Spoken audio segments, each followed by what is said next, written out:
통해서 이 시간에는 밤이 오기 전에 라는 말씀을 통하여 은혜를 받기를 원합니다. 우리는 요한복음에 나타나는 이 사실들과 우리 성경에 보면 요한이라고 하는 이와 같은 말들을 많이 우리 성경에 볼 수 있습니다. 요한이라고 하는 글을 쓴 것은 5권의 성경을 기록하고 있는데 요한복음과 그리고 요한 1, 2, 3서와 요한계시록이라고 할 수가 있습니다. 그래서 이러한 요한에 대한 기록을 이래서 우리는 말하기를 요한의 문서다 이렇게 말들을 하고 있습니다. 그런데 이 5가지 책이 형성되는 신학을 일러서 요한신학이라고 부르기도 합니다. 이 요한신학을 대표하는 성경이 바로 이 5가지 가운데 요한복음이 바로 요한신학의 대표라고 말을 할 수 있습니다. 사람들은 이 요한복음을 일러서 성경의 면류관이다 라고까지 말을 하게 됩니다. 요한복음은 가장 단순한 어조로 이와 같이 책을 기록하였고 또 이 책은 가장 심오한 진리를 우리에게 내포해 주고 있음을 볼 수가 있습니다. 요한복음은 역사의 책이면서도 전기의 책이요 그리고 이 책은 신학의 책이라고 할 수 있습니다. 그들의 배경은 유대 배경에서부터 비롯된 것인데 저들이 유대인 말로 이와 같이 다시 말하면 히브리 말로 이것을 기록한 것이 아니라 헬라 말로 기록되어졌다는 것이 특이한 내용이라고 할 수 있습니다. 사람들은 이 요한복음을 일러서 영적 복음이다 라고 이렇게 부르기도 합니다. 거기에는 신령한 교훈들이 너무너무 많기 때문에 그렇습니다. 그 중에 오늘 본문에 나타나는 이 말씀도 같은 일입니다. 예수님께서 길 가실 때에 소경을 만났다 했습니다. 이 사건에서 우리는 제자들의 생각과 주님 자신의 생각이 다름을 우리가 확인할 수가 있고 또한 이 고난 가운데서 우리는 하나님의 섭리에 대한 교훈을 배울 수가 있는 것입니다. 오늘 본문에 나타난 이 사건은 이 소경을 예수님이 낫게 하는데 이 과정이 있는 것이 아니라 안에 이 낫게 하는데 중점이 아닙니다. 예수님께서 제자들이 묻는 가운데서 누제로 그랬습니까? 어머니 됩니까? 이 소경이 됩니까? 이러는데 예수님은 그 말씀이 거기서 끝나는 것이 아니고 바로 밤이 오리니 밤이 오기 전에 일을 해야 한다. 이 말을 말씀하고 있습니다. 소경이 눈을 감고 캄캄한 눈을 감고 있으니까 안 보인다 이 말이에요. 그리고 눈이 떠져야 모든 것을 볼 수 있는데 이 세상 모든 인생들이 바로 밤이 올 때에 일을 하고 싶어도 할 수가 없다 이 말이에요.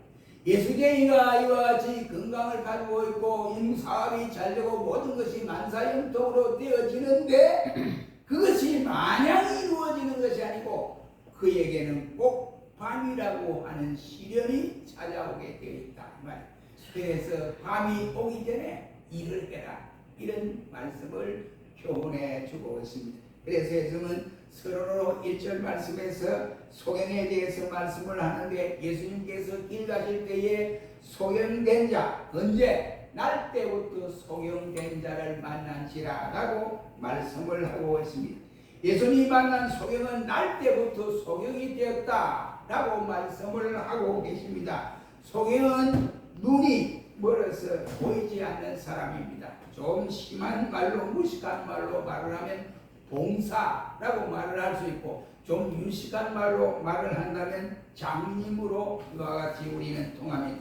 그는 날 때부터 소경이었으며 평생 동안 단 한 번도 눈을 뜨고 세상 만물을 바라보았다든지 그런 일이 전혀 없습니다. 볼 수가 없으니 얼마나 답답하고 답답했겠습니까? 눈으로 볼 수 없으니 행동의 제한도 받을 수밖에 없습니다. 자유롭게 행동할 수 없습니다. 아름다운 경치도 볼 수도 없거니와 예쁜 꽃들도 보고 느낄 수가 없습니다. 그보다도 자기를 낳은 부모가 누구인지 그 얼굴조차도 볼 수 없는 답답함을 이와 같이 느끼는 것이 소경이라고 할 수 있습니다. 위험이 닥쳐와도 피할 길도 없습니다. 지팡이가 없이는 꼼짝도 할 수 없고 인도자가 없이는 출입을 할 수도 없습니다. 그것은 정말로 불쌍한 사람이 아닐 수 없습니다. 그렇다고 한다면 이 불쌍한 사람, 그가 바로 소경이 길가에 앉았다라고 말씀을 함으로써 이 소경이 길가에 앉은 것은 구걸하기 위해서 앉은 것이 아니냐라고 생각이 되어집니다. 부자랐다면 차라리 집에서 이와 같이 있을 터인데 그러지 못하고 그냥 어찌했든 간에 자원 나와서 드덩거려서 나왔든지 간에 이 길가에 앉아서 사람들 앞에 앉아서 구걸하기 위해 앉았더라 말이에요. 가난한 사람이었다 이런 말입니다. 예수님은 이러한 불쌍한 사람을 일부러 찾아간 것이 아닙니다. 길 가실 때에 만난 것이라고 했습니다. 우리는 일부러 불행한 사람을 찾지는 않지만은 우리의 주변에 보면 이런 사람 저런 사람들을 많이 만나게 되는 모습을 봅니다. 우리로 하여금 눈물나게 하고 슬프게 하는 일들이 우리 주변에서는 많이들 있습니다. 제가 아는 최두성 집사님이라고 하는 분이 돌아가셨습니다. 그분이 돌아가셨는데 장례식장에서 이와 같이 많은 사람들이 가슴 앓이를 했습니다. 어떻게 했느냐? 그가 이와 같이 돌아가시는데 그의 마지막까지 기도한 것은 하나님, 내 아들이 돌아오게 하시옵소서. 내 아들이 돌아오게 되면 내가 그 아들의 얼굴을 보고 내가 보던 이 성경을 그 아들에게 물려주고 싶은데 하나님이 돌아오게 해달라고 그렇게 기도했던 기도 제목이 발견이 되었습니다. 큰아들이 7살 때, 17살 때 집을 나갔습니다.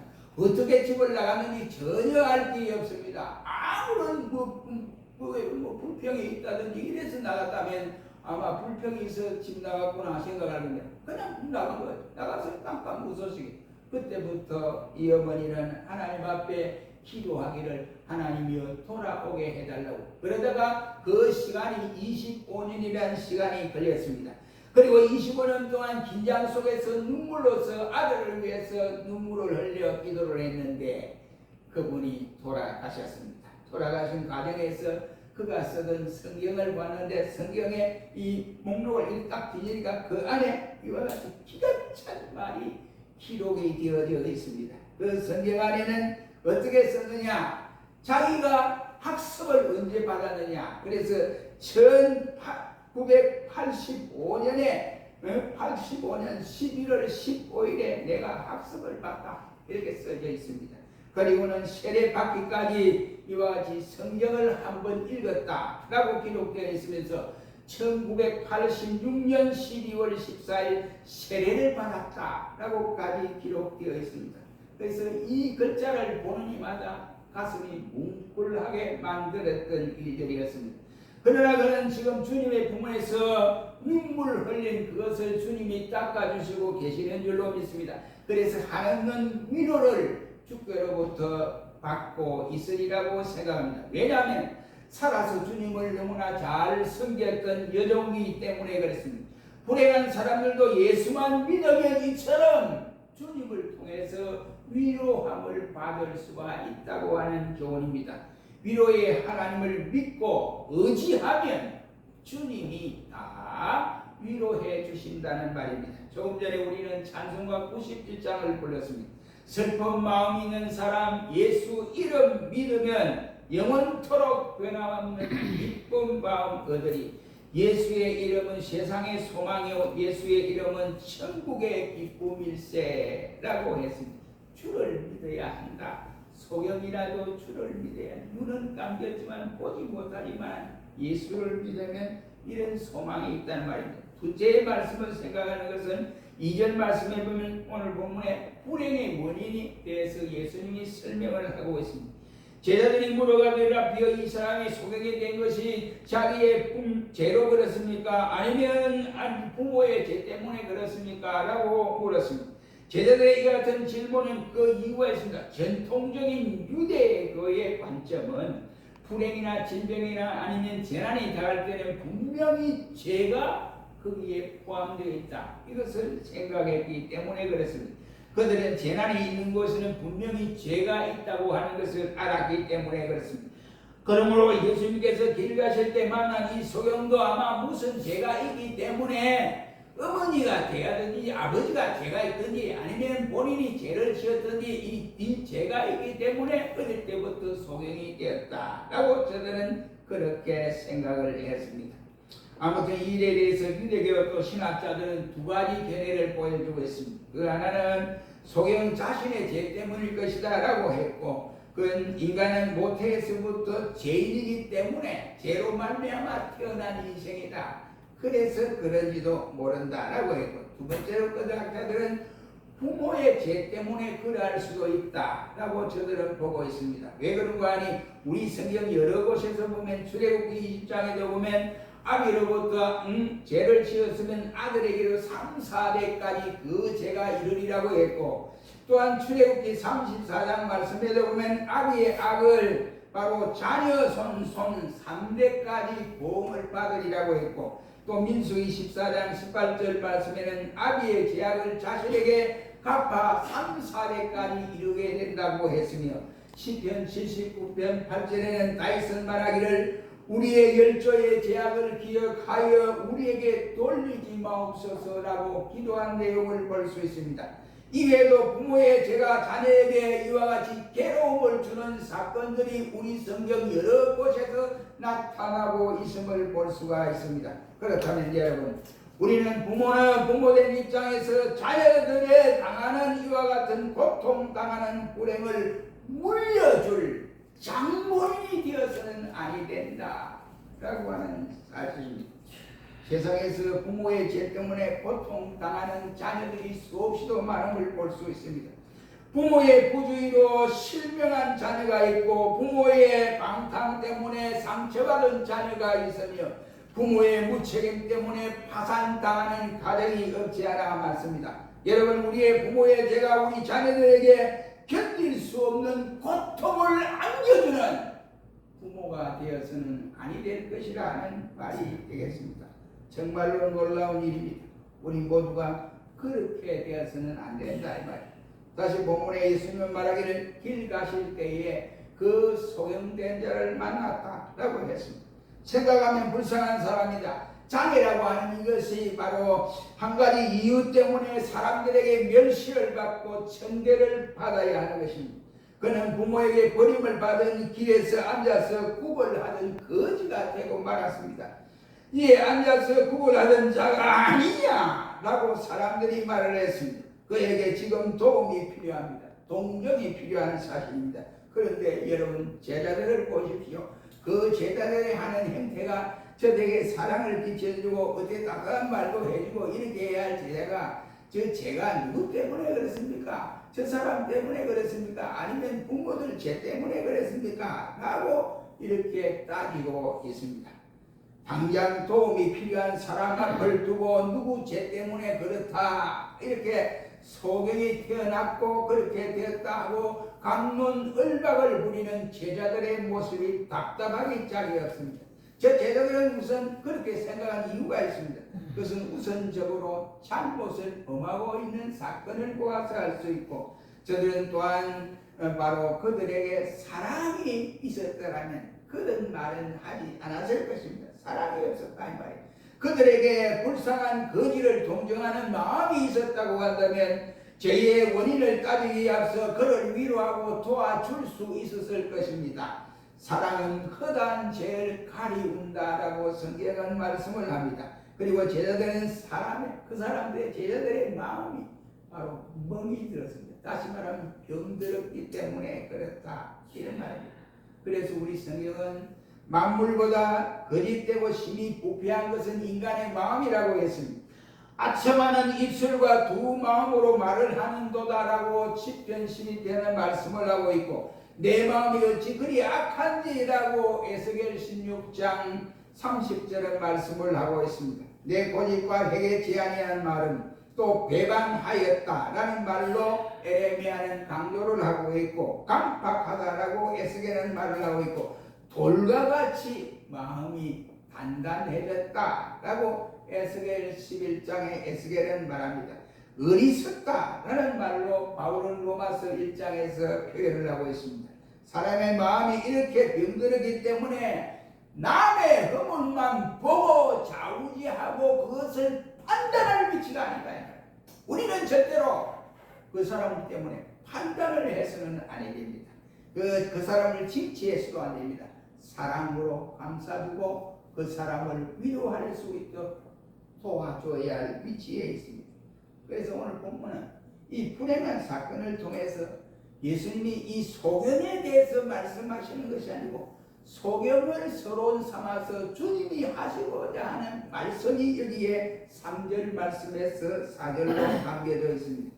예수께서 대답하시되 이 사람이 그 부모의 죄가 있는 것이 아니다. 하나님이 하시는 일을 그에게 나타내고자 하기 위해서 그렇게 했다라고 말씀을 하시면서 4절 말씀에는 말하기를 밤이 오기 전에 라고 말씀을 하고 있습니다. 다시 말하면 일할 수 있는 낮에 일을 하는 사람이 되어져야 된다고 하는 것이 주님의 결론의 말씀이라고 할 수가 있습니다. 예수님의 생각과 제자들의 생각은 전혀 달랐습니다. 그가 소경된 것은 자기의 죄 때문이 아니라고 주님은 말씀을 하고 부모의 죄도 아니라고 말씀을 하시면서 다만 하나님께서 하시는 일이 있을 것이다 라고 말씀을 하셨습니다. 이것이 하나님의 오묘한 사건이라고 우리는 볼 수밖에 없습니다. 사랑하는 성도 여러분, 우리가 당하는 불행 중에는 우리의 죄로 말미암아 이와 같이 당하는 일들도 없지 않아 있습니다. 그러나 그렇지 않은 불행도 있다는 사실을 우리는 알아야 됩니다. 그 불행 중에 빠져서 괴로워하는 성도들을 보면서 당신은 죄 때문에 그렇게 고난을 당한다라고 섣불리 말을 해서도 안 되고 회개해야 됩니다라고 단정해서도 아니 된다는 말이 되겠습니다. 어려움이 이와 같이 닥쳐오지 아니하고 하나님의 축복을 받았다고 해서 하나님이 내게 축복해 주셨다라고 이렇게 오만을 부려도 아니 된다는 말씀이 되겠습니다. 언제나 태풍 전야에는 고요할 수밖에 없습니다. 행불행의 죄와 관계된 것에 대해서 우리는 잘 모릅니다. 이 점에 대해서 하나님께서 맡기고 우리는 겸손하게 행동을 해야 할 필요가 있습니다. 세상에는 신령한 목적을 가진 불행도 있기 때문에 그러한 것입니다. 이 사람이 소경으로 난 것은 하나님께서 무엇인가 그를 통해서 하시고자 하는 기회를 마련했기 때문이라고 생각합니다. 그러므로 낮에는 열심히 일을 해야 한다. 밤이 되면 아무것도 할 수 없다고 주님 강조해 주시는 말씀이 4절의 내용인 것입니다. 하나님의 일꾼들에게 이 말씀보다 더 엄숙한 말씀들이 많지만은 오늘 본문에 나타난 이 말씀대로 밤이 오리니 그때는 아무도 일할 수 없느니라 하는 이 말씀에 오늘 전체의 내용에서 결론을 지어 주님은 말씀을 하고 있습니다. 할 일을 앞에 두고 자유 필요하는 성도에게 밤이 오게 되면 아무 일도 할 수 없다는 뜻입니다. 밤이 오리니 그때는 아무도 일할 수 없다고 한 것은 죽고 나면 더 이상의 주의 일을 하고 싶어도 할 수가 없다는 말이 되겠습니다. 이런 밤이 오기 전에 너희들은 서둘러 일을 해라 이란 말씀입니다. 건강할 때 일을 하지 못하면 병들고 나서 후회를 이와 같이 하게 됩니다. 힘이 있을 때 일을 하지 못하면 힘을 잃고 난 이후에 그제서야 누워서 하든지 아니면 꼼짝 못하고 있을 때에 하늘을 쳐다보면서 내가 건강할 때 왜 주의 일을 더 하지 못했느냐 라고 후회스럽게 말을 하기도 합니다. 자유로울 때 일하지 않으면 부자유스러울 때 일을 해야 하는데 내가 이렇게 할 수 없으니 부자유스러우니 내가 어떻게 일을 하랴 하고 안타깝게 호소하기도 합니다. 충성하지 못하면 없을 때 후회하게 된다 이런 말이. 제가 전라도의 어느 교회에 집회를 갔습니다. 집회를 가는 중에 거기에 그 가정이 전체가 예수 있는 젊은 분인데 아버지, 2딸 그리고 어머니 이렇게 살았습니다. 근데 아버지가 갑자기 돌아가셨습니다. 그러니까 이제 젊은 이 부인이 2 아이들 데리고 생활을 하기가 난감한 처지에 이르렀습니다. 눈물이 벙벙이 되고 보는 이로 하여금 가슴이 찡하게 만드는 이 장면을 본 일이 있습니다. 젊은 병중에 이런 말을 남겼습니다. 그 교회 담임 목사가 전도사님 내가 건강하게 해주십시오. 하나님 앞에 기도해 주셔서 내가 건강하면 내가 정말 목숨을 다하여 충성하겠습니다 라고 전도사님에게 기도 부탁을 했습니다. 그런데 병이 낫지도 못하고 그냥 천국으로 갔습니다. 불행하게도 그는 낫지 못하고 세상을 떠나 주님 곁으로 갔습니다. 건강할 때 주님을 위해서 일하지 못하고 어두운 밤을 맞고 맞았습니다. 성도 여러분, 낮이라고 일을 할 수 있습니다. 낮에 일을 해야지 밤에 일을 하는 사람은 뭐 잘못된 거예요. 물론 밤에 요즘은 일하는 사람도 많이 있습니다. 오늘 성경은 그렇게 말한 것이 아니고 낮에 밝을 때 일할 수 있는 때에 일을 해라, 이런 말씀을 강조하고 있습니다. 일은 제한될 수 있습니다. 아무 때나 일을 할 수도 없습니다. 일할 수 있는 시기가 있습니다. 그때 일을 해야 됩니다. 일할 수 있는 기회가 분명히 있습니다. 그때 내게 하나님이 기회를 주셨는데 그 일할 수 있는 기회를 잊어버리면 나중에 잃어버리고 나서 후회해본들 소용이 없습니다. 여러분, 나이 똑같은 권리입니다. 연세가 많으면, 나이가 많으면 일을 하고 싶어도 할 수 없어요. 제 친구 목사가 은퇴를 했습니다. 어제 전화가 왔어요. 이 목사, 당신은 아직도 목표를 더 해야 되는데 은퇴를 했나 어찌했나 이래 얘기했어요. 은퇴를 못하고 저기 있습니다. 나 그냥 하고 있어. 이랬더니 내가 은퇴를 하다 보니까 기도 안 들려. 보청기 기어도 잘 안 돼. 이래. 그래. 그래. 요즘 좋은 보청기가 있다는데 그거를 바꾸지. 이랬더니 그거를 또 여유 없으니까, 은퇴를 하고 나니까 그런 능력한 여유가 없으니까 그냥 그렇게 살고 이래요. 그래서 어찌하든지 이 목사 건강해야 돼. 이랬더니 고마워. 이러고 말았어. 나이가 많으니까 그렇게 자신도 모르는 사이에 들리지 않고 기계로 사용해도 잘 안 되고 잉잉 소리만 나고 잘 들리지 않는다고 말을 했습니다. 왜 그랬느냐? 우리 인간은 누구든지 간에 기회를 상실해버리면 그 상실한 기회를 놓고 후회한들 소용이 없다는 말이 되겠습니다. 일할 수 있는 환경이 있습니다.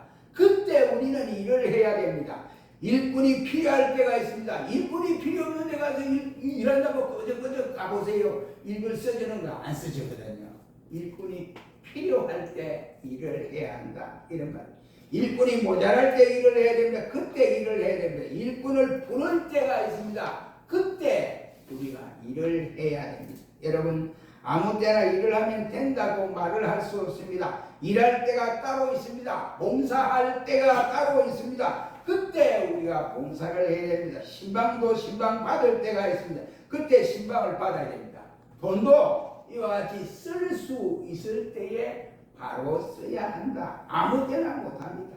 낮에 나만이 일할 수 있다는 말이 되겠습니다. 그래서 주님의 말씀의 결론은 밤이 되면 일할 수 없다, 이런 말을 강조해 주고 있는 것이 오늘 본문의 내용입니다.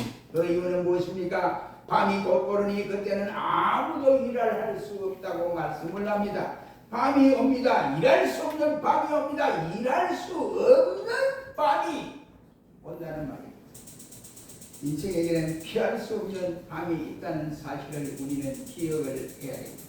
건강할 때는 밝히지요. 그러나 건강이 좋지 못할 때는 질병의 밤이 있습니다. 그리고 또한 우리는 그러한 때 일을 할 수 없습니다.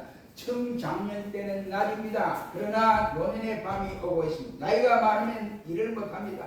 사업이 잘 될 때는 낮입니다. 그러나 실패의 밤이 올 수도 없습니다. 그렇게 되면 일을 하고 싶어도 할 수가 없습니다. 환난의 밤이 옵니다. 그때는 정신없이 일을 하고 싶어도 할 수가 없다는 말입니다. 그래서 주님은 말씀하기를 밤이 오기 전에 일을 하라 라고 우리에게 알려주고 있습니다. 사랑하는 성도 여러분, 우리에게 밤이 다가오기 전에 일을 할 수 있기를 주의 이름으로 축원합니다. 기도하겠습니다. 거룩하신 주님, 세상은 묘지경이라 주께서 축복하시고